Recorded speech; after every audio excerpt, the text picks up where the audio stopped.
Artificial intelligence एक ऐसा शब्द है जिससे टेक इंडस्ट्री में काम करने वाला हर इंसान डरता है। बिकॉज एआई के अंदर जिस स्पीड से नए मॉडल्स और फीचर्स आ रहे हैं उसी स्पीड से लोगों की जॉब्स भी जा रही है। हाल ही में टीसीएस ने 12,000 लोगों को जॉब से निकाल दिया। इसी तरह इंटेल ने 24,000 और माइक्रोसॉफ्ट ने 15,000 लोगों को काम से रफा दफा कर दिया। And the reason is AI. लेकिन ये एआई आया कहाँ से, इसे किसने इन्वेंट किया और ये दुनिया को कैसे बदल रहा है, ये सब जानेंगे आज के इस वीडियो में। साल 1936 में फेमस मैथमेटिशियन एलन ट्यूरिंग ने एक सवाल पूछा था और वो सवाल था कि क्या मशीन सोच सकती है, क्या मशीन के पास खुद का दिमाग होता है। इस क्वेश्चन का आंसर जानने के लिए एलन ट्यूरिंग ने कई साल तक रिसर्च करी और 1950 में एक पेपर पब्लिश किया जिसमें ट्यूरिंग टेस्ट के बारे में बात करी गई थी। इस टेस्ट में 2 रूम्स का यूज होता है। एक रूम के अंदर मशीन होती है और दूसरे रूम के अंदर एक इंसान होता है और बाहर बैठे हुए इंसान को उन दोनों से बात करके किस रूम के अंदर मशीन है ये बताना होता है। इसके बाद 1986 में जेफरी हिंटर ने बैक प्रोपोगेशन बनाया जो एक मशीन लर्निंग एल्गोरिथम था जिसकी हेल्प से कंप्यूटर अपने आप चीजों को सीख सकते थे।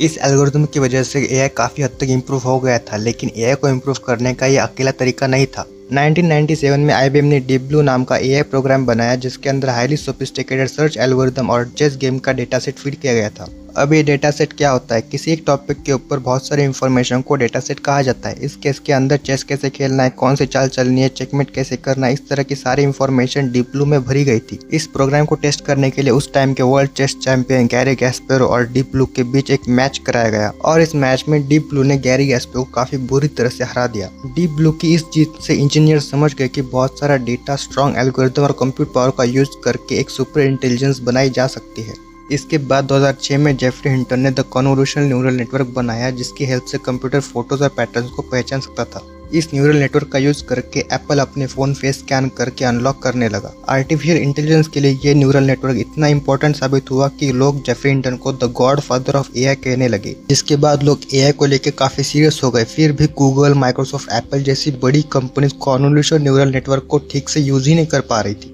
क्योंकि उस टाइम पे ज़्यादा इंटरनेट यूजर्स नहीं थे और किसी भी तरह का सोशल मीडिया नहीं था, जिस वजह से एल्गोरिथम को ट्रेन करने के लिए इन कंपनीज को हाई क्वालिटी डेटा ही नहीं मिल रहा था। जैसे टाइम बीतता गया लोग इंटरनेट यूज करने लगे, नए सोशल मीडिया प्लेटफॉर्म्स आने लगे जिससे एआई को ट्रेन करने के लिए अच्छा डेटा मिलने लगा और एआई के अंदर स्मॉल इंप्रूवमेंट दिखने लगे। लेकिन गूगल ने 2012 में डिसाइड किया कि उसे एआई एल्गोरिथम में डोमिनेट करना है, जिसके लिए गूगल दुनिया भर से एआई स्पेस के टॉप ब्रिलियंट लोगों को हायर करने लगा और 2015 आते आते गूगल की फ्रंटियर एआई मॉडल स्पेस में पूरी तरह से मोनोपोली हो गई थी। गूगल की इस मोनोपोली से ये 3 लोग काफी ज्यादा डर रहे थे क्योंकि इन तीनों को लग रहा था कि अगर फ्यूचर में गूगल एडवांस एआई बना भी लेता है तो अपने प्रॉफिट्स को बढ़ाने के लिए गूगल कुछ लिमिटेड अमीर लोगों को ही एडवांस एआई का यूज करने देगा। गूगल की इस मोनोपोली को तोड़ने के लिए इन तीनों ने मिलकर ओपन एआई नाम की एक कंपनी बनाई और ये तीनों और कोई नहीं, Silicon Valley billionaire Greg Brockman, Peter Thiel और इलॉन मस्क थे। लेकिन प्रॉब्लम ये थी कि इन तीनों में से किसी को भी एआई की डीप नॉलेज नहीं थी। फिर इलॉन मस्क ने जुगाड़ लगाया और गूगल में काम कर रहे एलिया सुत्स्केवर को सीक्रेटली हायर कर लिया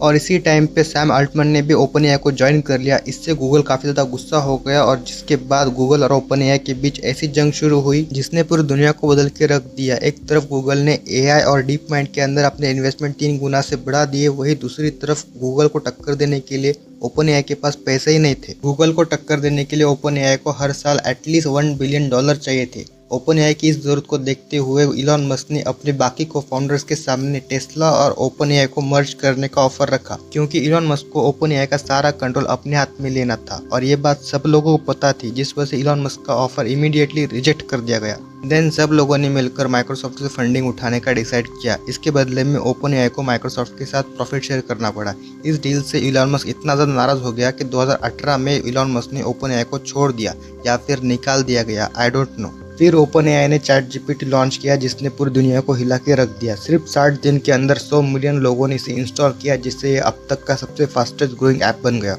स्टार्टिंग में कॉलेज के बच्चे और स्टूडेंट्स अपना होमवर्क और टेस्ट में चीटिंग करने के लिए चैट जीपीटी का यूज़ करने लगे, लेकिन इसका यूज़ इस हद तक बढ़ गया कि कॉलेज को अपने कैंपस के अंदर चैट जीपीटी के ऊपर बैन लगाना पड़ा। लेकिन आज के टाइम पे एआई की वजह से काफ़ी लोगों की जॉब्स जा रही है। पिछले ही महीने टीसीएस ने 12,000 लोगों को निकाल दिया और ये ऐसे लोग हैं जिनके पास 10-20 साल का एक्सपीरियंस है।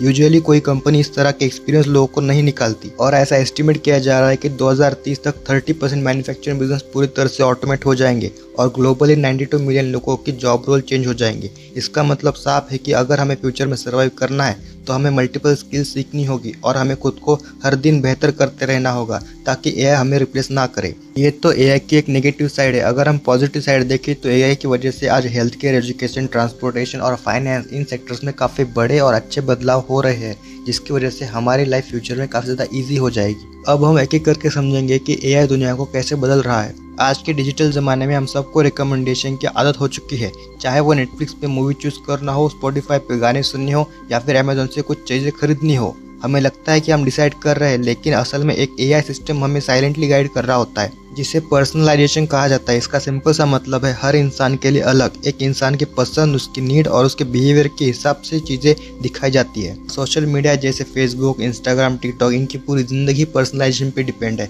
यह एल्गोरिदम आपको वही कंटेंट दिखाता है जो आपको उस प्लेटफॉर्म पे ज़्यादा देर तक पकड़ के रखे। इस वजह से आप एक वीडियो देखने आते हो और कब 2 घंटे हो गए पता ही नहीं चलता। ऐसा एल्गोरिदम एआई का यूज करके बनाया जाता है जिसके अंदर ह्यूमन साइकोलॉजी डीपली इंटीग्रेटेड होती है। हेल्थ केयर एक ऐसी फील्ड है जहाँ हर डिसीजन लाइफ और डेथ के बीच का डिफरेंस होता है। पहले डॉक्टर अपने लिमिटेड एक्सपीरियंस और टेक्स्ट बुक नॉलेज के बेसिस पे काम करते थे, बट डॉक्टर अपने जिंदगी में कुछ हजार केस ही देख पाता है, जबकि एआई के पास millions of patients, record, global research paper और रियल टाइम हेल्थ डेटा होता है। इनका यूज करके AI system CT scan, MRI और एक्सरे को एनालिसिस करता है और छोटी से छोटी बीमारियों को पता लगाता है जिसे डॉक्टर अपनी नॉर्मल आंखों से देख नहीं पाता। आज ऑपरेशन, सर्जरी, इन जैसे मुश्किल कामों में एआई का यूज होने लगा है। जैसे da Vinci surgical system AI का यूज करके डॉक्टर्स को high quality 3D image provide करता है ताकि डॉक्टर सर्जरी से पहले ठीक से प्लानिंग कर सके और सर्जरी के दौरान किसी भी तरह की गलती ना हो। पहले एक नई दवाई को मार्केट में आने के लिए 10 से 15 साल का टाइम लगता था, जिसके अंदर कंपनी को बहुत सारे रिसर्च, एक्सपेरिमेंट और सैकड़ों टेस्ट एंड ट्रायल करने होते।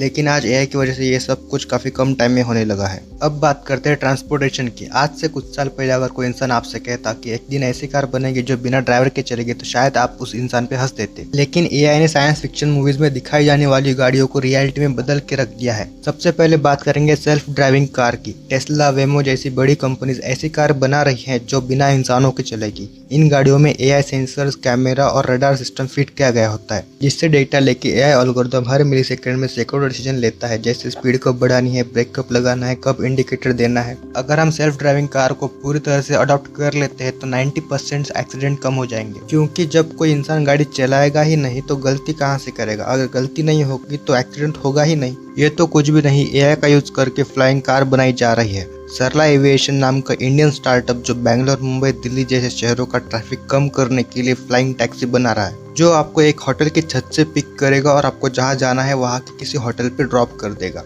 अगर एजुकेशन की बात करें तो आज के टाइम पे ज़्यादातर टीचर सिर्फ अपने सिलेबस को टाइम पे ख़त्म करने के बारे में सोचते हैं। कितने बच्चों को समझ में आया नहीं आया इन सबसे उन्हें कोई फ़र्क नहीं पड़ता। लेकिन एआई की मदद से हर एक बच्चे की स्ट्रेंथ, वीकनेस, इंटरेस्ट और लर्निंग पैटर्न को एनालिसिस करके पर्सनलाइज लर्निंग कंटेंट प्रोवाइड किया जा सकेगा, जिससे बच्चे अपने हिसाब से और अपनी स्पीड से पढ़ पाएंगे।